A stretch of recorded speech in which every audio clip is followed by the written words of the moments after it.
Hello friend, आज आम Odisha State Open University M A OD 13 तुलनात्मक साहित्यर असाइनमेंट प्रश्नपत्र उत्तर देखा। चलते देखा प्रश्न नंबर 1 क एसएल एवं टीएल कौन। उत्तर है एसएल अर्थ है सोर्स लैंग्वेज बा उत्स भाषा, टीएल अर्थ है टार्गेटेड लैंग्वेज बा अनुवाद रूपे ग्रहण कराइथवा भाषा। 1 नंबर ख शेक्सपियर को क्यों चरित्र ठारू चंपा अधिक धूर्त बोली कहुई। उत्तर है शेक्सपियर को लेडी मैकबेथ चरित्र ठारू चंपा अधिक धूर्त बा ठक बोली कहुई। प्रश्न नंबर क हिंदी साहित्य को महादेवी वर्मा को अवदान को केते भाग विभक्त कराई और कौन कौन। उत्तर है हिंदी साहित्य को महादेवी वर्मा को अवदान को सामग्रिक भाव 3 भाग विभक्त कराई, यथा प्रारंभिक रचनावली, कविता यथा निहार, रश्मि, नीरज, सांध्यगीत, आधुनिक कवि, जामा, दीपशिखा, सप्तमन्ना, हिमालय, संधिनी, गद्य रचना 3 नंबर अतीत के चलचित्र, स्मृति की रेखाएं, पथ के साथी, मेरा परिवार।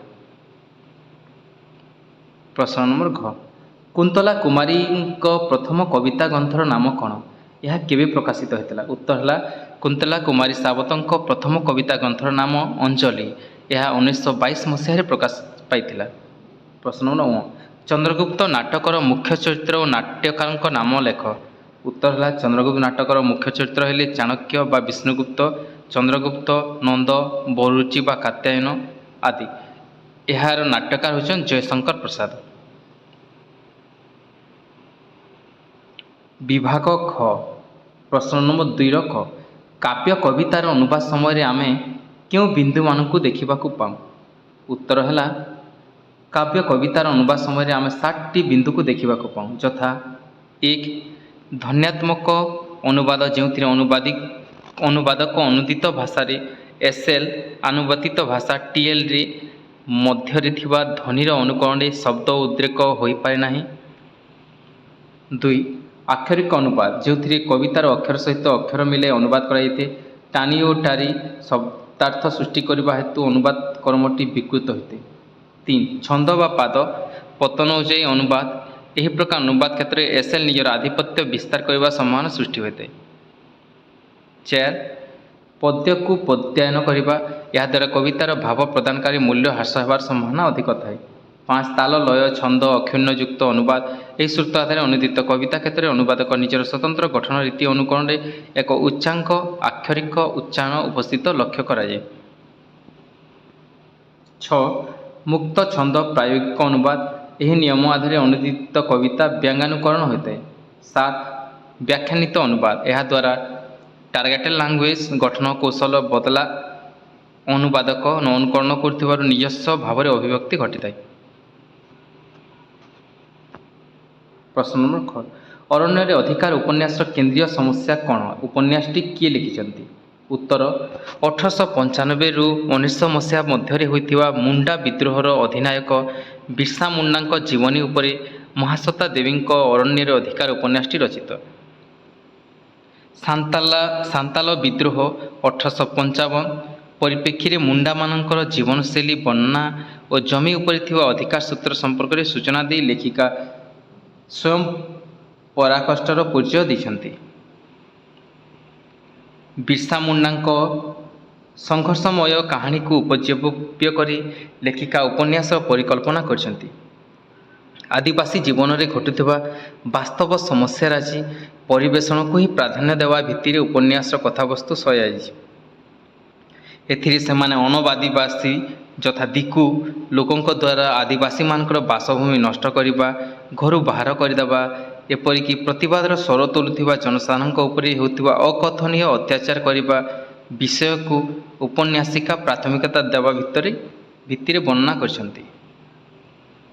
हईजा परी महामारी व्यापी समय मुंडा मानक मध्य बिरसार आविर्भाव, तार चिकित्सा प्रणाली एवं अक्लांत परिश्रम जो महामारी प्रादुर्भाव कमिजिबा कारण उपन्यासटी बिरसा मुंडांकर भगवान पाल्टी जीवार कारण वर्णना महासत्ता देवी करछंती।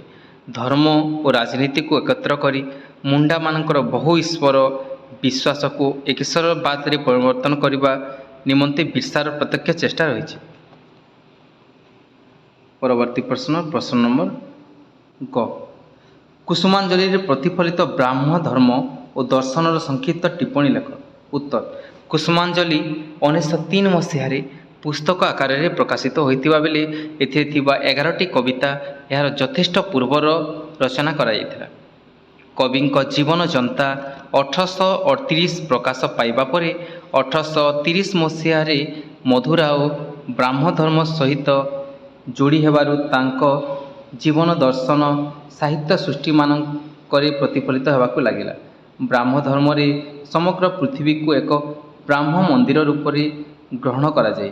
ବ୍ରହ୍ମ ଉପାସନା ଦ୍ୱାରା ମଣିଷ ନିଜ ଭିତରେ ଥିବା ସମସ୍ତ ଅଜ୍ଞାନତା, ପାପବୋଧ, କୁସଂସ୍କାରକୁ ଦୂର କରିବାକୁ ସମର୍ଥ ହୋଇଥାଏ।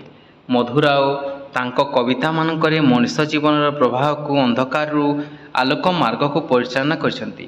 ବ୍ୟକ୍ତିର ପବିତ୍ରତା, ନିଷ୍ଠା, ସାଧୁତା ହିଁ ତାଙ୍କୁ ଈଶ୍ୱର ଦର୍ଶନ କରାଇବା ବୋଲି ବିଶ୍ୱାସ କରିଛନ୍ତି। ଏହିସବୁ ବ୍ରାହ୍ମ ମୂଲ୍ୟବୋଧ ଗୁଡ଼ିକ ମଧୁରାଓଙ୍କୁ ସଂସ୍କାରଶୀଳ କବିତା ରଚନା କରିବା ପାଇଁ ପ୍ରେରଣା ଯୋଗାଇଛି। ମଣିଷ ଥରେ ସଂକୀର୍ଣ୍ଣତା ରୂପକ ଅଜ୍ଞାନତାରୁ ମୁକ୍ତ ହୋଇଗଲେ ମଧୁମୟ ସୃଷ୍ଟିକୁ ଅନୁଭବ କରିପାରିବ ବୋଲି କହିଛନ୍ତି। କ୍ଷଣିକ ଆନନ୍ଦ ଓ ସଂସାର ମାୟାରେ ମଜ୍ଜି ମଣିଷ ଜୀବନର ପରମ ସତ୍ୟଠାରୁ ଦୂରେଇ ଆସିଛି। ବିଶ୍ୱନିୟତିର ଏହି ଦୁର୍ବାର ବାସ୍ତବତାକୁ ବୁଝିବା ପାଇଁ ମଧୁରାଓ ତାଙ୍କ କବିତାକୁ ଅସ୍ତ୍ର ରୂପରେ ବ୍ୟବହାର କରିଛନ୍ତି। ମଧୁରାଓ ଜଣେ ସଚ୍ଚୋଟ ବ୍ରାହ୍ମ ଧର୍ମାବଲମ୍ବୀ ଥିଲେ। ଅତଏବ ବ୍ରାହ୍ମ ଧର୍ମର ଦର୍ଶନଗୁଡ଼ିକ ତାଙ୍କ କବିତାର ମୂଳ ଭିତ୍ତି ଭାବରେ ଠିଆ ହୁଅନ୍ତି। ବ୍ୟକ୍ତିଗତ ଜୀବନରେ ଜଣେ ନିଷ୍ଠାପର ଆଦର୍ଶ ଶିକ୍ଷକ ଭାବରେ ସମଗ୍ର ଓଡ଼ିଶାରେ ସୁନାମ ଅର୍ଜନ କରିଥିଲେ। ମଧୁରାଓଙ୍କ କବିତାରେ ତାଙ୍କର ଶୈକ୍ଷିକ ବ୍ୟକ୍ତିତ୍ୱ ମଧ୍ୟ ପ୍ରକଟିତ ହୋଇଛି। ପ୍ରଶ୍ନ ନମ୍ବର ଘ। ଓଡ଼ିଆ ନାଟ୍ୟ ସାହିତ୍ୟକୁ ରତ୍ନାକର ଚୈନୀଙ୍କ ଅବଦାନ ସମ୍ପର୍କରେ ଆଲୋଚନା କର। ଉତ୍ତର ହେଲା ରତ୍ନାକର ଚୈନୀ ଆଧୁନିକ ନାଟ୍ୟ ସାହିତ୍ୟର ଜଣେ ପ୍ରମୁଖ ନାଟ୍ୟକାର। ତାଙ୍କର ଜନ୍ମ 25 ଅଗଷ୍ଟ 1945 ମସିହାରେ ସାଲେପୁର ଥାନାର ଓରେଇ ଗ୍ରାମରେ। ବାପା ବଜ୍ରବନ୍ଧୁ ଓ ମାଙ୍କ ନାମ ଶ୍ରୀମତୀ। ନେପାଳ ହାଇସ୍କୁଲ, ଖ୍ରୀଷ୍ଟ କଲେଜ, ରେଭେନ୍ସା କଲେଜରେ ଅଧ୍ୟୟନ କରିବା ସହ ସେ 1978 ମସିହାରେ ଉତ୍କଳ ବିଶ୍ୱବିଦ୍ୟାଳୟରୁ ନାଟ୍ୟ ସାହିତ୍ୟରେ PhD ଡିଗ୍ରୀ ଲାଭ କରିଥିଲେ। ବୃତ୍ତିରେ ଅଧ୍ୟାପନା, ମାତ୍ର ନାଟକ, ଗଳ୍ପ, ଉପନ୍ୟାସ, ଆଲୋଚନା ଓ ସମାଲୋଚନା, ସମ୍ପାଦନା ଓ ଅନୁବାଦ କ୍ଷେତ୍ରରେ ଜଣେ ସଫଳ ପ୍ରତିଭା। ଉଭୟ ପରମ୍ପରାଧର୍ମୀ ଓ ପରୀକ୍ଷାଧର୍ମୀ ନାଟକ ରଚନା କରି ନାଟ୍ୟମୋଦୀ ଦର୍ଶକ ଓ ପାଠକମାନଙ୍କ ମହଲରେ ସେ ଆଦର ଲାଭ କରିପାରିଛନ୍ତି। ରତ୍ନାକର ଚୈନୀଙ୍କ ନାଟକ ସୃଷ୍ଟିଗୁଡ଼ିକ ମଧ୍ୟରେ ଶେଷ ଅଶ୍ରୁ, ଯାହାର ପ୍ରକାଶନ ବର୍ଷ 1966, ଅସ୍ତରାଗର ଚନ୍ଦ୍ର 1967, ମଞ୍ଚ ନାୟିକା 1968, ରାୟହଂସ 1970, ପୁନଶ୍ଚ ପୃଥିବୀ 1971, ଅପଦେବତା 1973, ନାଗଫେଣୀ ଋତୁ 1977, ନଚିକେତା ଉବାଚ 1978, ମୁଖା 1980, ଅସ୍ଥିର ଉପତ୍ୟକା 1981, ଅଥଚ ଚାଣକ୍ୟ, ଯାହାର ପ୍ରକାଶନ ବର୍ଷ 1982, ଆଶା ବୃନ୍ଦାବନ 1986, ଯକ୍ଷ ଚରିତ 1987, ଅନେକ ନିଶ୍ୱାସର ଆକାଶ 1988, ନିଜ ନିଜ କୁରୁକ୍ଷେତ୍ର 1995, ଆହେ ଆପଣେ 1997, ସୁନା କଳସ 1988, କେତେ ପ୍ରତିଶ୍ରୁତି 2003, ତ୍ରିଧାରା 2006, ନାଟ୍ୟ ରତ୍ନାକର 2006 ପ୍ରଭୃତି। ରତ୍ନାକର ଚୈନୀ କଲଙ୍କିତ ସୂର୍ଯ୍ୟ, ଯାହାର ପ୍ରକାଶନ ବର୍ଷ 1974, ଏକାଙ୍କିକା ନାଟକ ପାଇଁ 1977 ମସିହାରେ ଓଡ଼ିଶା ସାହିତ୍ୟ ଏକାଡେମୀ ପୁରସ୍କାର ଏବଂ 2017 ମସିହାରେ ସମ୍ମାନଜନକ ସାହିତ୍ୟ ଭାରତୀ ସମ୍ମାନର ଅଧିକାରୀ ହୋଇଥିଲେ। ବିଭାଗ ଗ। 3 ନମ୍ବର କ। ତୁଳନାତ୍ମକ ସାହିତ୍ୟ ଅନୁବାଦ ସାହିତ୍ୟର ଆଭିମୁଖ୍ୟ ଆଲୋଚନା କର। ଉତ୍ତର। ସାମ୍ପ୍ରତିକ ସାହିତ୍ୟ ସମୀକ୍ଷା ଶାସ୍ତ୍ରରେ ଅନୁବାଦ ଓ ତୁଳନାତ୍ମକ ସାହିତ୍ୟ ପ୍ରମୁଖ ଭୂମିକା ଗ୍ରହଣ କରିଛି। ତୁଳନାତ୍ମକ ସାହିତ୍ୟ ଅଧ୍ୟୟନ ମାଧ୍ୟମରେ ଜାତୀୟ ସାହିତ୍ୟ ସର୍ବୋପରି ବିଶ୍ୱ ସାହିତ୍ୟରେ ଉପଲବ୍ଧ ଆର୍ଥ ସାମାଜିକ ତଥା ସାଂସ୍କୃତିକ ରାଜନୀତିର ଚିତ୍ର ଆମ ଆଗରେ ଉଦ୍ଭାସିତ ହୋଇଉଠେ। ଏହାର ଲକ୍ଷ୍ୟ ହେଲା ସାର୍ବଜନୀନ ଓ ସାର୍ବଦେଶିକ ପ୍ରତ୍ୟୟର ଅନୁସନ୍ଧାନ। ଓ ଆବବୋଧର କ୍ଷେତ୍ର ପ୍ରସ୍ତୁତ କରିବା। ଏଥିରୁ ଉପଲବ୍ଧ ହୋଇଥାଏ ବିଶ୍ୱ ସାହିତ୍ୟ ସମ୍ପର୍କିତ ଧାରଣା, ବିଭିନ୍ନତା ମଧ୍ୟରେ ଏକତାର ପ୍ରତିଭୂସ୍ଥାପନ ଏହାର ଉଦ୍ଦେଶ୍ୟ। ତୁଳନାତ୍ମକ ସାହିତ୍ୟର ଉଲ୍ଲେଖନୀୟ କାର୍ଯ୍ୟ ହେଉଛି ସାହିତ୍ୟ ମଧ୍ୟରେ ପାର୍ଥକ୍ୟ ନିରୂପଣ ଓ ତା'ର କାରଣ ନିର୍ଦ୍ଧାରଣ କରିବା ତଥା ଦେଶରୁ ଦେଶାନ୍ତରରେ ପରିବ୍ୟାପ୍ତର ଧାରା ଦର୍ଶାଇବା। ଏଥିସହିତ ଏହାର ଅନ୍ୟତମ ଗୁରୁତ୍ୱପୂର୍ଣ୍ଣ କାର୍ଯ୍ୟ ହେଉଛି ସାହିତ୍ୟ ଓ ସାହିତ୍ୟ ମଧ୍ୟରେ ଥିବା ପ୍ରଭାବ ସମ୍ପର୍କରେ ସୂଚନା ପ୍ରଦାନ କରିବା, ଯାହା ଭିତର ଦେଇ ଆମେ ବିଶ୍ୱର ସମସ୍ତ ସାହିତ୍ୟର ସ୍ୱରୂପକୁ ଆକଳନ କରିପାରିବା। ଏକାଧିକ ସାହିତ୍ୟ ଅଧ୍ୟୟନ ଓ ତା ଭିତରେ ଥିବା ସାଂସ୍କୃତିକ ଭାବଚେତନାକୁ ଉପଲବ୍ଧି କରିବାର ଉଦ୍ଦେଶ୍ୟ ନିହିତ ଥାଏ ତୁଳନାତ୍ମକ ସାହିତ୍ୟରେ। ସେଥିପାଇଁ ମୋଲ୍ଟନ୍ କହିଥିଲେ, ଦେଶୀୟ ସାହିତ୍ୟରେ ଯେପରି ପ୍ରତିଫଳନ ହୁଏ ଜାତିର ଇତିହାସ, ସେହିପରି ବିଶ୍ୱ ସାହିତ୍ୟରେ ପ୍ରତିବିମ୍ବିତ ହୁଏ ସଭ୍ୟତାର ଇତିହାସ।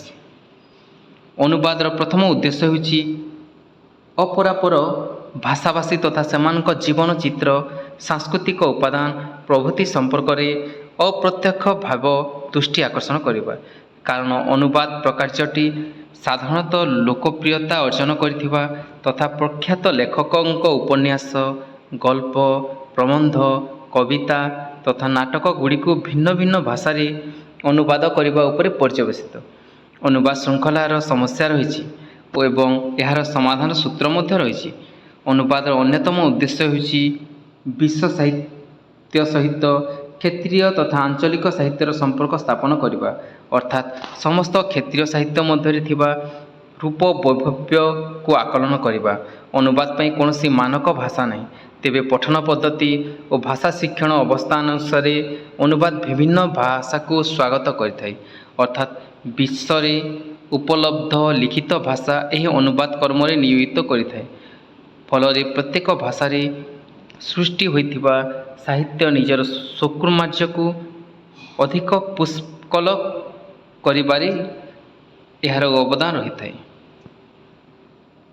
ଆମେରିକା ସ୍କୁଲ ପ୍ରେକ୍ଷାପଟରେ ତୁଳନାତ୍ମକ ସାହିତ୍ୟର ଦୃଷ୍ଟିଭଙ୍ଗୀ ସମ୍ପର୍କରେ ହେନରି ରିମାର୍କ କହନ୍ତି ଯେ, ତୁଳନାତ୍ମକ ସାହିତ୍ୟ ହେଉଛି ସାହିତ୍ୟ ଅଧ୍ୟୟନ ଯାହା ଗୋଟିଏ ନିର୍ଦ୍ଦିଷ୍ଟ ଦେଶ ଭିତରେ ବାନ୍ଧି ରଖିନଥାଏ। ଗୋଟିଏ ପଟେ ସାହିତ୍ୟ ମଧ୍ୟରେ ଥିବା ସମ୍ପର୍କକୁ ଅଧ୍ୟୟନ କରିବା, ଅପରପକ୍ଷେ ସାହିତ୍ୟର ଭିତ୍ତିକୁ ପ୍ରଚୋଦିତ କରୁଥିବା ଜ୍ଞାନର ବିବିଧ କ୍ଷେତ୍ର ଯଥା କଲା, ଭାସ୍କର୍ଯ୍ୟ, ସଙ୍ଗୀତ, ଦର୍ଶନ, ଇତିହାସ, ରାଜନୀତି, ସମାଜ ବିଜ୍ଞାନ, ଧର୍ମଧାରଣାକୁ ତର୍ଜମା କରିବା। ବେସନେଟଙ୍କ ମତରେ ଗୋଟିଏ ସ୍ୱତନ୍ତ୍ର ଶୃଙ୍ଖଳା ଭାବେ ଅନୁବାଦ ଅଧ୍ୟୟନ ପଦ୍ଧତି ଯେପରି ଗଢ଼ି ଉଠିଛି, ତା ମାଧ୍ୟମରେ ସାଂସ୍କୃତିକ ଅଧ୍ୟୟନର ଏକ ତୁଳନାତ୍ମକ କ୍ଷେତ୍ର ପ୍ରସ୍ତୁତ ହୋଇପାରିବ। ବିଶ୍ୱର ତୁଳନାତ୍ମକ ସାଂସ୍କୃତିକ ଅଧ୍ୟୟନ ନିମନ୍ତେ ଅନୁବାଦ ଏକ ପ୍ରମୁଖ ଭୂମିକା ଗ୍ରହଣ କରିବ। ଅନୁବାଦ ବିନା ତୁଳନାତ୍ମକ ଅଧ୍ୟୟନ ଅସମ୍ଭବ ବୋଲି ମନେହୁଏ। ପ୍ରଶ୍ନ ନମ୍ବର ଖ। ଗୋଦାନ ଅବଲମ୍ବନରେ ହୋରି ଓ ଗୋବର ଚରିତ୍ର ଚିତ୍ରଣ କରି ଏମାନଙ୍କ ମଧ୍ୟରେ ରହିଥିବା ବିଷମତାର କାରଣ ସମ୍ପର୍କରେ ଲେଖ। ଉତ୍ତର। ପ୍ରେମଚନ୍ଦ ହିନ୍ଦୀ ସାହିତ୍ୟର ପ୍ରଥମ କ୍ରାନ୍ତିକାରୀ ଉପନ୍ୟାସିକ। ନିଜ ଉପନ୍ୟାସରେ ସେ ତତ୍କାଳୀନ ସମୟର ବାସ୍ତବ ରୂପ ଅଙ୍କନ କରିବା ସହିତ ଯୁଗୀୟ ବ୍ୟବସ୍ଥାର ଦୋଷ ଦୁର୍ବଳତାକୁ ମଧ୍ୟ ପରୋକ୍ଷରେ ଇଙ୍ଗିତ କରିଛନ୍ତି। ମଣିଷ ଜୀବନରେ ସତ୍ୟତା ଓ ସତ୍ୟାନୁଚିନ୍ତାକୁ ସେ ନିଜେ ବଞ୍ଚୁଥିବା ପରିବେଶ, ସଂସ୍କାର, ପରିସ୍ଥିତିର ବ୍ୟାପକତା ମଧ୍ୟରେ ଉଦ୍ଘାଟନ କରିଛନ୍ତି। ଏହି କାରଣରୁ ଗୋଦାନ ତଦୀୟ ସାହିତ୍ୟର ଏକ କାଳଜୟୀ ସୃଷ୍ଟି ହେବା ସହିତ ଭାରତର ଗ୍ରାମାଞ୍ଚଳରେ ବସବାସ କରୁଥିବା କୋଟି କୋଟି ଗରିବ ଚାଷୀ, ଭାଗ ଚାଷୀ ତଥା କୃଷି ସଭ୍ୟତା ସହିତ ଏକ ପ୍ରାମାଣିକ ଗ୍ରନ୍ଥ ଅଟେ। ଉପନ୍ୟାସର ନାୟକ ହୋରି ଗରିବ ଛୋଟ ଚାଷୀମାନଙ୍କର ପ୍ରତିନିଧି ସ୍ତରୀୟ ଚିତ୍ର। ଲେଖକ ଏହି ଉପନ୍ୟାସରେ ହୋରି ଭଳି ପ୍ରକୃତ ଚାଷୀଙ୍କ ଅବନତି ଓ ଶୋଷଣର କାରଣକୁ ତଦାନନ୍ତୀର ସମୟର ପଞ୍ଚ ଯଥା ଧର୍ମ, ବିରାଦରୀ, ସରକାର ଓ ଜମିଦାରକୁ ଦର୍ଶାଇଛନ୍ତି। ପଞ୍ଚ କେବେ ଗୁମାସ୍ତା, କେବେ ମହାଜନ, କେବେ ପୂଜାରୀ ଅଥବା କେବେ ପଟୱାରୀ ରୂପେ ଦେଖାଦିଅନ୍ତି। ଏ ସମସ୍ତଙ୍କର ଭିନ୍ନ ଭିନ୍ନ ଭୂମିକା ରହିଛି କୃଷକ ଶ୍ରେଣୀକୁ ତଳିତଳାନ୍ତ କରିବା ପାଇଁ। ପୂଜାରୀଟିଏ କୃଷକର ଧାର୍ମିକ ଭାବନା ସହ, ପୁଲିସଟିଏ ଶାସନଦଣ୍ଡର ସାହାରା, ବିରାଦରୀ କେବେ ବିଭିନ୍ନ ଆଧାର ସହିତ, ତ ଜମିଦାରମାନେ କ୍ଷମତାର ଅପବ୍ୟବହାର କରି ଏମାନଙ୍କୁ ଯଥେଷ୍ଟ ଶୋଷଣ କରନ୍ତି। ହୋରି ବେଲୁରୀରେ ରହେ। ତାର ନିଜ ଭାଇ ଯେତେବେଳେ ତା ଗାଈକୁ ବିଷ ଦେଇ ମାରି ପକାଏ, ସମଗ୍ର ଗାଁରେ ଏଥିପାଇଁ ଚହଲ ପଡ଼ିଯାଏ। ଠିକ୍ ଏତିକି ବେଳେ ଜମିଦାର ରାୟ ସାହେବଙ୍କ ଗୁମାସ୍ତା ନାଖେରାମ, ପଣ୍ଡିତ ଦାତାଦିନ, ମହାଜନ ଝିଙ୍ଗୁରି ସିଂ, ବ୍ରିଟିଶ ସରକାରଙ୍କ ବାହାଦୁର ପଟେଶ୍ୱରୀ ସମସ୍ତେ ଆସନ୍ତି। ଅଳ୍ପ ସମୟ ପରେ ପୁଲିସ ଆସେ। ସମବେତ ସମସ୍ତେ ନିଜ ନିଜ ହିସାବରେ ହରି ଉପରେ ଲଗାନ୍ତି ଆରୋପ ପ୍ରତ୍ୟାରୋପ। ହରି ନିଜ ଭାଗ୍ୟକୁ ଆଦରି ସବୁକିଛି ମୁଣ୍ଡପାତି ସହିନିଏ। ତା ମନରେ ବିଦ୍ରୋହ ଭାବନା ନଥାଏ। ମାତ୍ର ଏକ ବିଦ୍ରୋହୀ ଚରିତ୍ର ଭାବେ ହରିର ପୁଅ ଗୋବର, ଯିଏ ବ୍ୟକ୍ତିର ଜୀବନକୁ ପାରମ୍ପରିକତାର ନିଗଡ଼ ଭିତରେ ବାନ୍ଧିବାକୁ ପସନ୍ଦ କରେ ନାହିଁ। ଘଟଣାକ୍ରମେ ସେ ଗାଁରୁ ପଳାୟନ କରି ସହରରେ ମିର୍ଜା ଖୁର୍ସଦଙ୍କ ନିକଟରେ 15 ଟଙ୍କା ଦରମାରେ ଚାକିରି କରିଛି। ହରି ଜୀବନରେ ଆସିଥିବା ନାନାଦି ସଙ୍କଟ ମଧ୍ୟରେ ଗୋବରା ଘର ଛାଡ଼ି ବାହାରକୁ ଯାଇ ଚାକିରି କରିବା ମଧ୍ୟ ଅନ୍ୟତମ। ସେ ଯେତେବେଳେ ଗାଁକୁ ଫେରେ, ତାର ଜୀବନ ଜୀବିକା ଓ ଚାଲିଚଳଣିରେ ଆସିଥିବା ନାନାଦି ପରିବର୍ତ୍ତନ ମଧ୍ୟରେ ରହିଛି ଅଂଗ୍ରେଜୀ ଫ୍ୟାସନରେ ବାଲ କାଟିବା, ଦାମିକା ଧୋତି, ହାବାଇ ଜୋତା ପିନ୍ଧିବା, ଗୋଟିଏ ଲାଲ ଚାଦରକୁ ଗାମୁଛା ପରି କାନ୍ଧରେ ପକାଇବା ସହିତ ପାନ, ସିଗାରେଟ ସୁଦ୍ଧା ପିଇଥାଏ। ସହରରେ ସଭାସମିତି ଇତ୍ୟାଦିରେ ଅଂଶଗ୍ରହଣ କରି ରାଜନୀତି ସମ୍ପର୍କରେ ମଧ୍ୟ ଊଣା ଅଧିକେ ସମାଲୋଚନା କରିଥାଏ। ଦେଶ ଓ ଜାତି ସମ୍ପର୍କରେ ତାର ଜ୍ଞାନର ପରିସୀମା ସୁଦ୍ଧା ବୃଦ୍ଧି ପାଇଥାଏ। ସମୟର ରୂଢ଼ିବାଦୀ ବିଚାରଧାରା ଓ ଲୋକନିନ୍ଦା ତା ମନରେ କୌଣସି ଭୟ ସଞ୍ଚାର କରୁନଥାଏ। ଯଥାର୍ଥରେ ଆମେ କହିପାରିବା ଯେ ହରି ଓ ଗୋବର ସମ୍ପର୍କରେ ବାପା ପୁତ୍ର ହେଲେ ସୁଦ୍ଧା ସେମାନଙ୍କର ଚରିତ୍ରରେ ବିଷମତା ପରିଲକ୍ଷିତ ହୁଏ। ହରି ତା ପ୍ରତି ହୋଇଥିବା ଅନ୍ୟାୟ ଓ ଅତ୍ୟାଚାରକୁ ମୁଣ୍ଡପାତି ସହି ନେଉଥିବା ବେଳେ ଗୋବର ଏସବୁ ସହ୍ୟ କରିପାରେ ନାହିଁ। ଅନ୍ୟାୟ ବିରୁଦ୍ଧରେ ବିଦ୍ରୋହ କରିବାରେ ସେ ପଛଘୁଞ୍ଚା ଦିଏ ନାହିଁ। ପ୍ରଶ୍ନ ନମ୍ବର ଗ, ହିନ୍ଦୀ ସାହିତ୍ୟକୁ ମହାଦେବୀ ବର୍ମାଙ୍କ ଅବଦାନ ସମ୍ପର୍କରେ ଆଲୋଚନା କର। ଉତ୍ତର, ହିନ୍ଦୀ ସାହିତ୍ୟ ପ୍ରତି ମହାଦେବୀ ବର୍ମାଙ୍କ ଅବଦାନକୁ ସାମଗ୍ରିକ ଭାବେ 3 ଭାଗରେ ବିଭକ୍ତ କରାଯାଇଛି, ଯଥା ପ୍ରାରମ୍ଭିକ ରଚନାବଳୀ, କବିତା ଯଥା ନୀହାର, ରଶ୍ମି, ନୀରଜ, ସାନ୍ଧ୍ୟଗୀତ, ଆଧୁନିକ କବି, ଜାମା, ଦୀପଶିଖା, ସପ୍ତବର୍ଣ୍ଣା, ହିମାଳୟ, ସନ୍ଧିନୀ ଆଦି ପୁସ୍ତକ। 3 ଗଦ୍ୟ ରଚନା, ଅତୀତ କେ ଚଳଚିତ୍ର, ସ୍ମୃତି କି ରେଖାଏଁ, ପଥ କେ ସାଥୀ, ମେରା ପରିବାର। ହିନ୍ଦୀ ସାହିତ୍ୟରେ ଛାୟାବାଦ ଯୁଗ ଭାବରେ ସମୟ ସ୍ରୋତର ଏକ କ୍ରାନ୍ତିକାରୀ ସ୍ରଷ୍ଟା ପ୍ରାଣ ମହାଦେବୀ ବର୍ମା ହିନ୍ଦୀ ସାହିତ୍ୟର ରୋମାଣ୍ଟିକ ଚେତନା ସହ ରହସ୍ୟବାଦର ଆଦ୍ୟ ପ୍ରତିଭ କହିଲେ ତ୍ରୁଟି ହେବ ନାହିଁ। ସେ ହେଉଛନ୍ତି ପ୍ରଥମ ଭାରତୀୟ ମହିଳା ଯିଏ ଏକାଧାରରେ ସାହିତ୍ୟ ଏକାଡେମୀ ଫେଲୋସିପି ସହିତ ଜ୍ଞାନପୀଠ ପୁରସ୍କାର, ପଦ୍ମଭୂଷଣ, ପଦ୍ମବିଭୂଷଣ ଇତ୍ୟାଦି ଉପାଧିରେ ଭୂଷିତା ହୋଇଛନ୍ତି। ଛାୟାବାଦ ଆନ୍ଦୋଳନ, ଯାହାର ସମୟସୀମା ହେଲା 1914ରୁ 1938ର ଅନ୍ୟତମ ପ୍ରବକ୍ତା ଭାବେ ମହାଦେବୀଙ୍କ ଯଶ ସର୍ବସ୍ୱୀକୃତ। ମହାଦେବୀ ବର୍ମାଙ୍କ ପ୍ରଥମ କବିତା ସଂକଳନ ନୀହାର 1930 ମସିହାରେ ପ୍ରକାଶିତ ହୋଇଥିଲା। 1924ରୁ 1928 ମଧ୍ୟରେ ଲେଖିଥିବା କବିତାଗୁଡ଼ିକ ଏଥିରେ ସ୍ଥାନ ପାଇଥିଲା। ତାଙ୍କର ଦ୍ୱିତୀୟ କବିତା ସଂକଳନ ରଶ୍ମି 1932 ମସିହାରେ ପ୍ରକାଶ ପାଇଥିଲା। ଏହି ସଂକଳନର କବିଙ୍କ ଦର୍ଶନ ସୁସ୍ପଷ୍ଟ ମନେହୁଏ। ଏଥିରେ ରହିଛି ଅଦ୍ୱୈତବାଦ, ବେଦାନ୍ତ ଦର୍ଶନ, ଉପନିଷଦର ଛାୟା। ଏଥିରେ ଆତ୍ମା, ପ୍ରକୃତି, ପରମାତ୍ମା ବିଷୟରେ ଭାବଗର୍ଭକ ଚିନ୍ତନ ଦେଖିବାକୁ ମିଳେ। ଏହିଭଳି ତାଙ୍କର ପଞ୍ଚମ କବିତା ସଂକଳନ ହେଲା ଦୀପଶିଖା, ବାସ୍ତବରେ ଏକ ପ୍ରତୀକ ସଦୃଶ। ନିଜକୁ ତିଳ ତିଳ କରି ଦହନ କରି ଅନ୍ୟମାନଙ୍କର ଦୁଃଖ କଷ୍ଟ ନିବାରଣ କରିବାର ଭାବନା ଏହି ପୁସ୍ତକର କବିତାବଳୀରେ ଦେଖିବାକୁ ମିଳେ। ମହାନ କବି ସୁମିତ୍ରାନନ୍ଦନ ପନ୍ତଙ୍କ 60 ବର୍ଷ ପୂର୍ତ୍ତି ଉପଲକ୍ଷେ ମହାଦେବୀ ବର୍ମା ସପ୍ତବର୍ଣ୍ଣା କାବ୍ୟକୃତିକୁ ଉତ୍ସର୍ଗ କରିଥିଲେ। ଏହାର ପ୍ରକାଶନ ବର୍ଷ 1960। ସର୍ବମୋଟ 212 ପୃଷ୍ଠାରେ ସପ୍ତବର୍ଣ୍ଣା ସଂକଳନରେ କବିଙ୍କ 39 ଗୋଟି କବିତା ସଂକଳିତ ହୋଇଥିଲା। ଋଗ୍ବେଦ, ଅଥର୍ବବେଦ, ସାମବେଦ ଆଦି ବୈଦିକ ସାହିତ୍ୟ ସମେତ ବାଲ୍ମୀକି, ଅଶ୍ୱଘୋଷ, କାଳିଦାସ, ଭବଭୂତି ଓ ଜୟଦେବଙ୍କ ଭକ୍ତିରାଜିର କାବ୍ୟମୟ ହିନ୍ଦୀ ରୂପାନ୍ତର ଥିଲା ସପ୍ତବର୍ଣ୍ଣା। ଛାୟାବାଦ କାବ୍ୟ ପରମ୍ପରାରେ ପ୍ରମୁଖ ବିନ୍ଧାଣୀ ଭାବରେ ଚିହ୍ନିତ କବି ମହାଦେବୀ ବର୍ମା ତାଙ୍କ ସମାସ୍କନ୍ଧ ଅନ୍ୟ ଛାୟାବାଦୀ କବିଙ୍କ ଭଳି ନିଜ କାବ୍ୟ କବିତାରେ ସମୟାଚିତ୍ର ଅପେକ୍ଷା ବେଶୀ ଭାବରେ ନିଜ ବ୍ୟକ୍ତିଗତ ହର୍ଷ, ବିଷାଦ, ସୁଖ ଦୁଃଖକୁ ପ୍ରାଧାନ୍ୟ ଦେଇଛନ୍ତି। ସେ ନିଜ ବ୍ୟକ୍ତିଗତ ବେଦନାରେ ଜଗତକୁ ବିବିଧ ରଙ୍ଗରେ ସଜାଇବାର ପ୍ରୟତ୍ନ କରିଛନ୍ତି। ସେ ନିଜ କାବ୍ୟ କବିତାରେ ଦୁଃଖକୁ ଆପଣେଇ ନେବାର ଭୁରି ଭୁରି ଦୃଷ୍ଟାନ୍ତ ରହିଛି।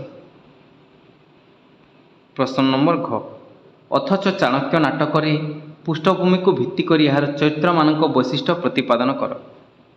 ଉତ୍ତର ଅଥଚ ଚାଣକ୍ୟ ନାଟକଟି ପ୍ରଥମେ ଶ୍ରୀ ଅସୀମ ବସୁଙ୍କ ନିର୍ଦ୍ଦେଶନାରେ ଏବଂ ଆମେ ଭୁବନେଶ୍ୱର ପ୍ରଯୋଜନାରେ 12 ଅକ୍ଟୋବର 1982 ମସିହାରେ ରବୀନ୍ଦ୍ର ମଣ୍ଡପରେ ମଞ୍ଚସ୍ଥ ହୋଇଥିଲା। ଏହି ନାଟକରେ 2ଟି ପର୍ବ 13ଟି ଦୃଶ୍ୟର ବ୍ୟବସ୍ଥା ରହିଛି। ପ୍ରଥମ ପର୍ବରେ 6ଟି ଦୃଶ୍ୟ, ଦ୍ୱିତୀୟ ପର୍ବରେ 7ଟି ଦୃଶ୍ୟର ପରିକଳ୍ପନା କରାଯାଇଛି। ଏହା ଏକ ଇତିହାସ ଭିତ୍ତିକ ନାଟକ। ଏହି ନାଟକରେ ସର୍ବମୋଟ 10ଟି ଚରିତ୍ର ସ୍ଥାନ ପାଇଛନ୍ତି। ଏଥିରୁ ପୁରୁଷ ଚରିତ୍ର 8ଟି, ନାରୀ ଚରିତ୍ର 2ଟି। ପୁରୁଷ ଚରିତ୍ର ମଧ୍ୟରେ ଚାଣକ୍ୟ, ଲୋକ, ଚନ୍ଦ୍ରଗୁପ୍ତ, ନନ୍ଦ, ରାକ୍ଷସ, ବିଲୋମ, ଦୂତ, ସାମ୍ବାଦିକ ଓ ନାରୀ ଚରିତ୍ର ମଧ୍ୟରେ ସୁହାସିନୀ ଓ ମାଳବିକା ଚରିତ୍ର ଅଛି। ଇତିହାସ ପୃଷ୍ଠଭୂମି ଉପରେ ଚଳନ୍ତି ସମୟର ସାମୟିକ ଚିତ୍ର ଅଥଚ ଚାଣକ୍ୟ ନାଟକରେ ପ୍ରତିବିମ୍ବିତ। ଏହି ନାଟକରେ ଅର୍ଥନୀତି ବିଶାରଦ, ଚରମ କୂଟନୀତିଜ୍ଞ, ଏକନିଷ୍ଠ ସମାଜ ସଂସ୍କାରକ ନନ୍ଦବଂଶ ନିର୍ମୂଳ କରି ଚନ୍ଦ୍ରଗୁପ୍ତ ମୌର୍ଯ୍ୟଙ୍କୁ ସିଂହାସନସୀନ କରାଇଥିବା ଐତିହାସିକ ଉଜ୍ଜ୍ୱଳ ଚରିତ୍ର କୌଟିଲ୍ୟ, ବିଷ୍ଣୁଗୁପ୍ତ, ଚାଣକ୍ୟ ହିଁ ମୁଖ୍ୟ ଭୂମିକା ରହିଛି। ଇତିହାସର ସେହି କଥିତ କ୍ରୋଧୋଦ୍ଦୀପ୍ତ ପ୍ରତିଶୋଧପରାୟଣ କଦାକାର କୂଟନୀତିଜ୍ଞ ଚାଣକ୍ୟ ଏହି ନାଟକର ନାୟକ ନୁହନ୍ତି, ବରଂ ସେ ମଗଧର ବିଶିଷ୍ଟ ଆର୍ଯ୍ୟ ଚଣକଙ୍କ ଯୁବକ ପୁତ୍ର। ତକ୍ଷଶିଳାର ଉଦୀୟମାନ ଅର୍ଥନୀତି ଅଧ୍ୟାପକ, ପ୍ରେମିକ, ବିପ୍ଳବ ଚାଣକ୍ୟ ହେଉଛନ୍ତି ଏ ନାଟକର ମୁଖ୍ୟ ଚରିତ୍ର। ରତ୍ନାକର ଚଇନି ଅଥବା ଚାଣକ୍ୟ ନାଟକରେ ଇତିହାସକୁ ଗ୍ରହଣ କରି ତାହାରି ମାଧ୍ୟମରେ ସାମ୍ପ୍ରତିକ ରାଜନୈତିକ ଶାସନ ବ୍ୟବସ୍ଥା ପ୍ରତି ବ୍ୟଙ୍ଗ କରିଛନ୍ତି। ବର୍ତ୍ତମାନ ସମୟରେ ରାଜନୀତି ଦଳର ନେତାମାନଙ୍କୁ ସେମାନଙ୍କର କର୍ତ୍ତବ୍ୟ ପ୍ରତି ସଚେତନ କରାଇବା ପାଇଁ ଇତିହାସ ପୃଷ୍ଠଭୂମିରେ ଅଥଚ ଚାଣକ୍ୟ ନାଟକଟିକୁ ସେ ଉପସ୍ଥାପନ କରିଛନ୍ତି। ନାଟ୍ୟକାର ନାଟକରେ ଚାଣକ୍ୟ ଚରିତ୍ରକୁ ସର୍ବକାଳିକ ଯୁବକ ଓ ପ୍ରେମିକ ଚରିତ୍ର ଭାବେ ଗ୍ରହଣ କରିଛନ୍ତି ସତ, ମାତ୍ର ସେହି ଚାଣକ୍ୟ ଚରିତ୍ର ମାଧ୍ୟମରେ ସାମ୍ପ୍ରତିକ ସମୟର ବିଭୀଷିକାମୟ ଅରାଜକତା, ହତ୍ୟା, ଲୁଣ୍ଠନ, ଅତ୍ୟାଚାର, ସମାଜ ସଂସ୍କାର ଓ ନାରୀ ନିର୍ଯାତନାକୁ ଉପସ୍ଥାପନ କରିଛନ୍ତି। କୌଣସି ସମୟ ମଧ୍ୟରେ ଆବଦ୍ଧ ହୋଇନଥିବା ଚାଣକ୍ୟ ଚରିତ୍ର ସମାଜ ସଂସ୍କାର ପାଇଁ, ଦେଶର ହିତ ପାଇଁ ପାଲଟିଛନ୍ତି କୂଟନୀତିଜ୍ଞ। ଚାଣକ୍ୟ ଚରିତ୍ର ନିଜର ସର୍ବସ୍ୱ ହରାଇ ରାଜତନ୍ତ୍ର ନିକଟରେ ପରାଜିତ, କିନ୍ତୁ ସେ ସବୁବେଳେ ପରିବର୍ତ୍ତନ ଚାହିଁଛନ୍ତି। ନୂତନ ରାଜାଙ୍କ ଆଗମନ ପରେ ମଧ୍ୟ ସେ ଦେଖୁଛନ୍ତି ଶାସନ ପରମ୍ପରାରେ କୌଣସି ପରିବର୍ତ୍ତନ ଘଟୁନାହିଁ। ସାମ୍ପ୍ରତିକ ଶାସନ ବ୍ୟବସ୍ଥାର ଚିତ୍ରକୁ ନାଟ୍ୟକାର ଇତିହାସରୁ ଚରିତ୍ର ସଂଗ୍ରହ କରି ଚିତ୍ରିତ କରିଛନ୍ତି। ନାଟକରେ ପରୀକ୍ଷା ନିରୀକ୍ଷା କରିବା ସହିତ ରାଜନୈତିକ ଓ ସାମାଜିକ ବ୍ୟବସ୍ଥାକୁ ମଧ୍ୟ ସେ ଆକ୍ଷେପ କରିଛନ୍ତି। ଏହି ନାଟକରେ ଅତ୍ୟାଚାରୀ ନନ୍ଦରାୟର ଅରାଜକତାର ଅତ୍ୟାଚାର ଶୋଷଣକୁ ଚିତ୍ରିତ କରାଯାଇଛି। ମହାରାଜା ନନ୍ଦଙ୍କର ଅନ୍ଧକାରମୟ କାରାଗାରକୁ ଭେଦ କରିବା ପାଇଁ ଚନ୍ଦ୍ରଗୁପ୍ତ ପ୍ରତିଶ୍ରୁତିବଦ୍ଧ ହୋଇ ଉଠିଛି। ଆର୍ଯ୍ୟ ଶକଟାୟନ, ଆର୍ଯ୍ୟ ଚଣକ, ମହାନ ବୀରମାନଙ୍କୁ ମୁକ୍ତି ଦେବା ପାଇଁ ଚନ୍ଦ୍ରଗୁପ୍ତ ଓ ରାକ୍ଷସ ଗୁରୁଦେବଙ୍କ ହାତରୁ ମଶାଲ ଧରି ଆଗେଇ ଚାଲିଛନ୍ତି। ପରିଶେଷରେ ନନ୍ଦରାୟର ରାଜୁତିର ଅବସାନ ହୋଇଛି, ଚନ୍ଦ୍ରଗୁପ୍ତ ରାଜା ହୋଇଛନ୍ତି। ଯଥାର୍ଥରେ କହିଲେ ଅଥଚ ଚାଣକ୍ୟ ନାଟକ ରତ୍ନାକର ଚଇନିଙ୍କ ଏକ ସଫଳ କୃତି ଅଟେ। ବିଭାଗ ଘ ପ୍ରଶ୍ନ ନମ୍ବର 4 କ ତୁଳନାତ୍ମକ ସାହିତ୍ୟର ସଂଜ୍ଞା ନିରୂପଣ ପୂର୍ବକ ତୁଳନାତ୍ମକ ସାହିତ୍ୟ ଅଧ୍ୟୟନର ପରିସର ଓ ବିକାଶ କ୍ରମ ଆଲୋଚନା କର। ଏହାର ଉତ୍ତର ହେଲା ତୁଳନାତ୍ମକ ସାହିତ୍ୟର ସଂଜ୍ଞା ଓ ସ୍ୱରୂପ। ତୁଳନାତ୍ମକ ସାହିତ୍ୟ ହେଉଛି ସାହିତ୍ୟ ଅଧ୍ୟୟନର ଏପରି ଏକ ବିଭାଗ ଯେଉଁଠି ବିବିଧ ଭାଷାରେ ରଚିତ ମୂଳ ପାଠ ମଧ୍ୟରେ ଥିବା ସାମ୍ୟ ଓ ବୈଷମ୍ୟ ଆଦିକୁ ଆକଳନ କରାଯାଏ ଏବଂ ବିଭିନ୍ନ ଅଞ୍ଚଳରେ ଏକା ଭାଷାରେ ରହିଥିବା ସୃଜନ କର୍ମ ମଧ୍ୟରେ ତୁଳନା କରି ସେହି ନିର୍ଦ୍ଦିଷ୍ଟ ଭୂଖଣ୍ଡ ଭିତରେ ଆତଯାତ କରୁଥିବା ସାଂସ୍କୃତିକ ଅଭିଚେତନାକୁ ଗ୍ରହଣ କରି ଜ୍ଞାନ ପ୍ରାପ୍ତି କରିବାକୁ ବୁଝାଏ। କେଉଁ ଆର୍ଥ ସାମାୟିକ ଓ ଯୌବ ରାଜନୀତିକରୁ ଉତ୍ପନ୍ନ ସାହିତ୍ୟ କମିଟି କିପରି ଓ କେଉଁ ପ୍ରେକ୍ଷାପଟରେ ଅନ୍ୟ ସାହିତ୍ୟ ସହ କିପରି ସାମଞ୍ଜସ୍ୟ ରଖିଥାଏ, ତାହା ହିଁ ତୁଳନାତ୍ମକ ସାହିତ୍ୟ ହିଁ ସ୍ପଷ୍ଟ କରିଥାଏ। ଜେ.ଏମ୍. କାରେ ତୁଳନାତ୍ମକ ସାହିତ୍ୟ ସମ୍ପର୍କରେ କହନ୍ତି ଯେ ତୁଳନାତ୍ମକ ସାହିତ୍ୟ ଇତିହାସର ଏକ ଶାଖା ଯାହା ସାହାଯ୍ୟରେ ଆନ୍ତର୍ଜାତୀୟ ସମ୍ପର୍କର ଗଭୀର ଅଧ୍ୟୟନ ଓ ଘଟଣାବଳୀର ସମ୍ପର୍କ ନିରୂପଣ କରାଯାଏ।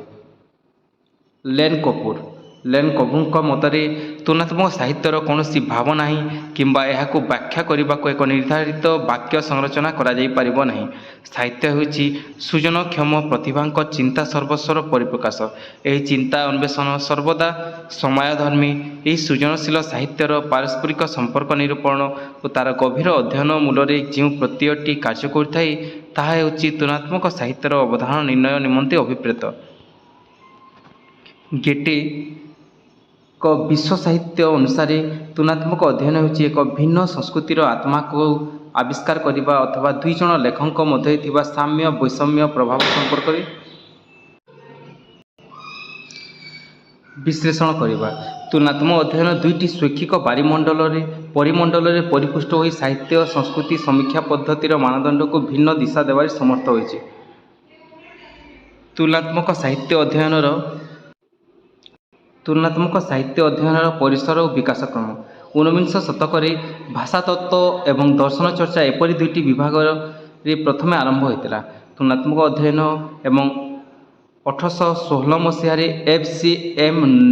ନୋବେଲ ଓ କୁଇଜବେକ୍ ପ୍ରଥମ ଥର ପାଇଁ ଇଂରାଜୀ ଓ ଫରାସୀ ସାହିତ୍ୟର ପ୍ରାଚୀନତା ଉପରେ ତୁଳନାତ୍ମକ ନିବନ୍ଧାବଳୀ ପ୍ରକାଶ କରିଥିଲେ। ତୁଳନାତ୍ମକ ସାହିତ୍ୟ ପ୍ରାଚୀନ ସମେତ ଆଧୁନିକ କାଳର ସାହିତ୍ୟକୁ ବିଚାରଭୁକ୍ତ କରିଥାଏ। ତୁଳନାତ୍ମକ ସାହିତ୍ୟରେ ଦେଶ ଦେଶାନ୍ତର ସାଂସ୍କୃତିକ ବୈଚିତ୍ର୍ୟ ସମେତ ଗୋଟିଏ ଜାତିର ଆର୍ଥ ସାମାଜିକ ତଥା ରାଜନୈତିକ ଆଦର୍ଶବୋଧ ଯାହାକି ସୃଜନ କର୍ମରେ ପ୍ରତିଫଳିତ ହୋଇଥାଏ, ଏହିସବୁ ପ୍ରସଙ୍ଗଗୁଡ଼ିକ ଆଲୋଚନା କରାଯାଏ। ଏଥିରେ ନିର୍ଦ୍ଦିଷ୍ଟ ଭୂଖଣ୍ଡ ଭିତରେ ଆତଯାତ ହେଉଥିବା ସାଂସ୍କୃତିକ ଅଭିଚେତନା, ଧର୍ମ, ସଂସ୍କୃତି, ଲୋକବିଦ୍ୟା, ଲୋକାଚାର ଭଳି କିଛି ମୌଳିକ ଉପାଦାନ ସମ୍ବନ୍ଧରେ ଆଲୋଚନା କରାଯାଏ। ବିଶ୍ୱର ସମସ୍ତ ସାହିତ୍ୟ ହେଉଛି ମାନବୀୟ ସମ୍ବଳ ଉପରେ ଆଧାରିତ ଅଭିବ୍ୟକ୍ତିର ଇତିହାସ। ଏହି ଇତିହାସ ଭିତରେ ଲୁଚି ରହିଥିବା ମାନବୀୟ ସତ୍ୟ ପରବର୍ତ୍ତୀ ପିଢ଼ି ପାଇଁ ଆଲୋକବର୍ତ୍ତିକା ସାଜିଛି। ଏହା ଏକ ପ୍ରକ୍ରିୟା ଯାହାକୁ ଭିତ୍ତି କରି ସାହିତ୍ୟର ସ୍ତୂପ ନିର୍ମିତ ହୋଇଥାଏ। ସେହି ସ୍ତୂପ ଭିତରୁ ଆମକୁ ଅନ୍ୱେଷଣ କରିବାକୁ ପଡ଼େ ଦେଶ କାଳ ପାତ୍ର ଭେଦରେ ମାନବ ସଭ୍ୟତାର ସାରାଂଶ ସାରତତ୍ତ୍ୱଟିକୁ। ତୁଳନାତ୍ମକ ସାହିତ୍ୟ ଅଧ୍ୟୟନର ପ୍ରେକ୍ଷାପଟରେ ଏହି ସାରାଂଶ ସାରତତ୍ତ୍ୱର ଭୂମିକା ଉଲ୍ଲେଖନୀୟ, କାରଣ କେତେକ ପ୍ରଣମ୍ୟ ଯୋଗ୍ୟ ବ୍ୟକ୍ତିବିଶେଷ ଯଥା ରବୀନ୍ଦ୍ରନାଥ ଓ ତାଙ୍କ ସମକାଳୀନ ଆଲୋଚକ ନିମନ୍ତେ ସାହିତ୍ୟ ହେଉଛି ବିଶ୍ୱ ଇତିହାସ ସହ ଯୋଡ଼ିବାର ଏକ ପ୍ରକ୍ରିୟା। ଜେନ୍ ୱାଲେକ୍ ଏବଂ ୱାରେନ୍ ମଧ୍ୟ ଅନୁରୂପ ଭାବେ ସାହିତ୍ୟକୁ ଏକ ବିଶ୍ୱଗ୍ରାମର ରୂପରେଖା ଦେବା ପାଇଁ ମତ ପୋଷଣ କରିଛନ୍ତି। ସେମାନେ କହନ୍ତି, ବିଶ୍ୱର ସମସ୍ତ ସାହିତ୍ୟ, କଲା, ଚର୍ଚ୍ଚା ଏବଂ ମାନବିକତା ଏକ ଯାହା ଭବିଷ୍ୟତର ସାହିତ୍ୟ ଅଧ୍ୟୟନ ନିମନ୍ତେ ଏକ ପ୍ରମୁଖ ଭୂମିକା ନିର୍ବାହ କରିଛନ୍ତି। ପ୍ରଶ୍ନ ନମ୍ବର ଖ। ତଟନିରଞ୍ଜନା ଓ ଲୋହରୋ କି ରାଜହଂସ ନାଟକର ତୁଳନାତ୍ମକ ସମୀକ୍ଷା କର। ଉତ୍ତର, ବିଜୟ ମିଶ୍ରଙ୍କ ତଟନିରଞ୍ଜନା। ନାଟକକାର ବିଜୟ ମିଶ୍ରଙ୍କ ତଟନିରଞ୍ଜନା ନାଟକର ଶିରୋନାମାଠାରୁ ଆରମ୍ଭ କରି ଚୈତ୍ରଗଣ ବୌଦ୍ଧ ଧର୍ମର ପଟ୍ଟଭୂମିରୁ ଗୃହୀତ ହୋଇଛି। ନାଟକର ଅନେକ ସ୍ଥଳରେ ବୁଦ୍ଧଂ ଶରଣଂ ଗଚ୍ଛାମି, ଧର୍ମଂ ଶରଣଂ ଗଚ୍ଛାମି ଆଦି ବୌଦ୍ଧ ଧର୍ମର ମହାବାକ୍ୟଗୁଡ଼ିକ ବାରମ୍ବାର ଉଚ୍ଚାରିତ ହୋଇଛି। ବ୍ୟକ୍ତିର ଅନୁଷ୍ଠାନ ସହିତ ସମ୍ପର୍କ ଏବଂ ଅନୁଷ୍ଠାନର ବ୍ୟକ୍ତି ଉପରେ ପ୍ରଭାବ, ବିଦ୍ୱେଷ କିମ୍ବା ସଂଘର୍ଷ ହେଉଛି ଏହି ନାଟକର ମୁଖ୍ୟ ସମ୍ବାଦ। ନାଟ୍ୟକାର ଭୂମିକାର ଶିରୋନାମ ରଖିଛନ୍ତି ନିରଞ୍ଜନା ବୋଧିଦ୍ରୁମ ସଂଘ। ତଟନିରଞ୍ଜନା ସବୁଠାରୁ ବଡ଼ ଦିଗ ହେଉଛି ବ୍ୟକ୍ତି ବନାମ ସଂଘର୍ଷ, ବ୍ୟକ୍ତି ବନାମ ସଂଘ ବା ଅନୁଷ୍ଠାନର ଦ୍ୱନ୍ଦ୍ୱ। ବ୍ୟକ୍ତିକୁ ଅନୁଷ୍ଠାନରେ ପରିଣତ କରିବା ପାଇଁ ରୀତିମତ ଚକ୍ରାନ୍ତ ଚାଲେ। ଗୌତମ ନିଜେ ମଧ୍ୟ ଜାଣିନଥିଲେ ଯେ ସେ କେବେ ଅନୁଷ୍ଠାନଟିଏ ହୋଇ ଯାଇ ନିଜର ବ୍ୟକ୍ତିସତ୍ତା ହରାଇ ବସିଛନ୍ତି। ଅନୁଷ୍ଠାନ ଗଢ଼ିଥିବା ବ୍ୟକ୍ତି କାଳକ୍ରମେ ଅଲୋଡା ରହିଯାଏ ସେ ଅନୁଷ୍ଠାନ ନିକଟରେ। ଅନୁଷ୍ଠାନ ବ୍ୟକ୍ତିର ବ୍ୟକ୍ତିତ୍ୱକୁ ଜାବୁଡ଼ି ଧରେ, ବ୍ୟକ୍ତିର ଆତ୍ମପରିଚୟ ହଜିଯାଏ ତା'ର ବିରାଟ କାୟା ମଧ୍ୟରେ। ଗୌତମ ଅନୁଭବ କରିଥିଲେ ଯେ କୌଣସି ଦର୍ଶନ ଓ ତତ୍ତ୍ୱ ସାର୍ବଜନୀନ ନୁହେଁ। ସମୟ, ପ୍ରସଙ୍ଗ ଓ ଆବଶ୍ୟକତା ଅନୁଯାୟୀ ଏହା ରୂପ ବଦଳାଇଥାଏ। ପରିବର୍ତ୍ତନକୁ ଗ୍ରହଣ କରିନେବା ଏବଂ ପ୍ରତିଷ୍ଠିତ ମତର ବ୍ୟାଖ୍ୟା କରି ଆବଶ୍ୟକତା ଅନୁଯାୟୀ ସେଥିରେ ନୂତନ ସଂଯୋଗ କରିବା ମାଧ୍ୟମରେ ସତ୍ୟକୁ ସ୍ୱୀକାର କରାଯାଇଥାଏ। ମାତ୍ର ସଂଘ ଅନୁଷ୍ଠାନ ଏକଥା ବୁଝେ ନାହିଁ। ସଂଘ ବ୍ୟକ୍ତି ମଧ୍ୟରେ ରହିଥିବା ଦ୍ୱନ୍ଦ୍ୱ, ଆଶଙ୍କା ଏବଂ ଅସହାୟତାକୁ ନାଟ୍ୟକାର ଚମତ୍କାର ଢଙ୍ଗରେ ନାଟକରେ ଉପସ୍ଥାପିତ କରିଛନ୍ତି। ମୋହନ ରାକେଶଙ୍କ ଲୋହରୋ କି ରାଜହଂସ। ମୋହନ ରାକେଶ ଆଧୁନିକ ହିନ୍ଦୀ ନାଟ୍ୟ ସାହିତ୍ୟର ସର୍ବଶ୍ରେଷ୍ଠ ରଚୟିତା ଭାବେ ପରିଚିତ। ସେ ବହୁତ ଗୁଡ଼ିଏ ନାଟକ ଲେଖିନାହାନ୍ତି, ମାତ୍ର ଯେତିକି ଲେଖିଛନ୍ତି ତାହାରି ଭିତରେ ଆଧୁନିକ ସମ୍ବେଦନାର ସ୍ୱର ମୁଖରିତ। ଆଜିର ଦୁନିଆରେ ଆମେ ନିଜ ମଧ୍ୟରେ ଅଧିକରୁ ଅଧିକ ବିଭାଜିତ ହେବାରେ ଲାଗୁଛି, କାରଣ ପ୍ରତ୍ୟେକ ମଣିଷ କେଉଁଠି ନା କେଉଁଠି ବୁଦ୍ଧ ହେବାରେ ଲାଗିଛି। ରାକେଶଙ୍କର ଏହି ବାର୍ତ୍ତା ଆଜିର ମାନବ ଜୀବନର ଦ୍ୱନ୍ଦାତ୍ମକ ସ୍ଥିତିର ଯଥାର୍ଥତା ଆଚ୍ଛନ୍ନ କରୁଛି। ଅଶୋକ ଘୋଷଙ୍କର ସୌରନନ୍ଦନ କାବ୍ୟ କାହାଣୀର ଛାୟାରେ ରଚିତ ନାଟକ ଲୌହ କି ରାଜହଂସ ଶ୍ରେୟ ଓ ପ୍ରେୟର ଦ୍ୱନ୍ଦ୍ୱ, ଜାଗତିକ ଇନ୍ଦ୍ରିୟ ସୁଖ ଓ ଆତ୍ମିକ ଆନନ୍ଦର ଦ୍ୱନ୍ଦ୍ୱ ଏବଂ ମଣିଷର ପରମ ମୁକ୍ତି ପାଇବାର ଚିତ୍ର ନାଟକରେ ଚିତ୍ରିତ। କପିଳାବସ୍ତୁର ରାଜକୁମାର ନନ୍ଦର ପତ୍ନୀ ସୁନ୍ଦରୀ ନିଜର ରାଜମହଲରେ କାମୋତ୍ସବ ଆୟୋଜନରେ ବ୍ୟସ୍ତ। ଅନ୍ୟ ଦିଗରେ ବୁଦ୍ଧ ପତ୍ନୀ ଯଶୋଧାରା ବିଭୁକ୍ଷୀ ବ୍ରତ ଗ୍ରହଣ କରିବେ। ସୁନ୍ଦରୀ ତୀବ୍ର ବ୍ୟଙ୍ଗ କରେ ଯଶୋଧାରାକୁ, ଯାହାର ଅକ୍ଷମତା ଯୋଗୁଁ ବୁଦ୍ଧ ହୋଇଛି ସିଦ୍ଧାର୍ଥ। ନନ୍ଦର ଦୂର ଦେଶରୁ ଭିକ୍ଷାର୍ଥୀ ବୁଦ୍ଧ ଫେରିଯାଏ, କାରଣ ନନ୍ଦ ଓ ସୁନ୍ଦରୀ ପ୍ରସାଧନରତ। ବେଦନା ବିଭୂତ ନନ୍ଦକୁ ବୁଦ୍ଧ ପାଖକୁ ଯିବା ପାଇଁ ସୁନ୍ଦରୀ ଅନୁମତି ଦିଏ। ନନ୍ଦ ଫେରି ଆସେ ବୁଦ୍ଧଦେବଙ୍କର ଦୀକ୍ଷା ନେଇ ମୁଣ୍ଡିତ ମସ୍ତକ ହୋଇ। ସୁନ୍ଦରୀ କଠୋର ହୋଇ ଉଠେ। ସେ ଗ୍ରହଣ କରିପାରେନା ନନ୍ଦର ଦୁର୍ବଳତାକୁ। ନନ୍ଦ ଚାଲିଯାଏ। ସୁନ୍ଦରୀର ଧାରଣା ଥିଲା ନନ୍ଦ କେବେ ବି ତା'ର ରୂପ ଯୌବନର ବନ୍ଧନକୁ ନିଜକୁ ମୁକ୍ତ କରିପାରିବ ନାହିଁ ଓ ସେଥିପାଇଁ ନନ୍ଦର ଭିକ୍ଷୁବେଶ ତାକୁ ଆଘାତ ଦେଇଛି। ନାଟକଟିରେ ନନ୍ଦର ସଂଶୟଗ୍ରସ୍ତ ମାନସିକତା, ସୁନ୍ଦରୀର ତୀବ୍ର ବ୍ୟକ୍ତିତ୍ୱ ଚମତ୍କାର ଭାବେ ଫୁଟି ଉଠିଛି। ନାଟକଟିର ନାମକରଣ ଅତୀବ ସୁନ୍ଦର। ରାଜହଂସ ଯେ ପ୍ରତୀକ, ପ୍ରମୋଦ ପୁଷ୍କରିଣୀରେ ତା'ର ବିଚରଣ ଏକ ଦୀର୍ଘ ଝଲଛାୟା ବୁଦ୍ଧର ତାହାକୁ ଆଚ୍ଛନ୍ନ କରେ। ତାହାର ଭୟ ଓ ଦୋଦୁଲ୍ୟତାମାନ ଏବଂ ଶେଷ ପର୍ଯ୍ୟାୟରେ ଲୀନ ହୋଇଯିବା, ଏଥିରେ ନନ୍ଦର ମାନସିକତା ପ୍ରତିଫଳିତ ଏବଂ ତା ସଙ୍ଗେ ସଙ୍ଗେ ନାଟକଟିର ଭାବନା ବି ପ୍ରତିକାୟିତ। ଯଥାର୍ଥରେ ଆମେ କହିପାରିବା ଯେ ଅତୀତ ପ୍ରେକ୍ଷାପଟରେ ନାଟକର ସ୍ଥାପନା କରି ସ୍ରଷ୍ଟାର ଅନ୍ତର୍ଦ୍ୱନ୍ଦ୍ୱ, ବ୍ୟକ୍ତି ହୃଦୟର ସଂଘାତ, ସମସାମୟିକ ଜୀବନ ଓ ଭାବନାକୁ ତୋଳି ଧରିଛନ୍ତି ନାଟ୍ୟକାର। ଧନ୍ୟବାଦ।